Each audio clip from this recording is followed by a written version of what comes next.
દ્વિતીબેન, હા શું કરો છો? ઓરેન્જ ખોલું છું. ક્યાં ખોલો જી? કેવી રીતે ખોલો છો? હા, તમને આવડે છે? હા તને બહુ ઓરેન્જ ભાવે? હા કેવું એટલું ભાવે? કેવું વારવાનું હોય તો મીઠું મીઠું. બહુ ભાવે હે?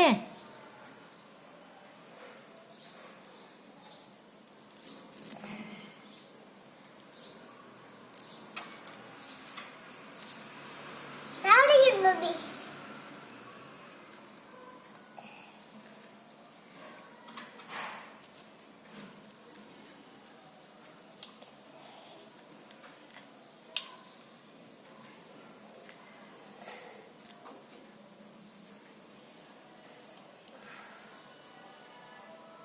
ક્યાં બતાવો જી? તાવું મને ખબર. એલા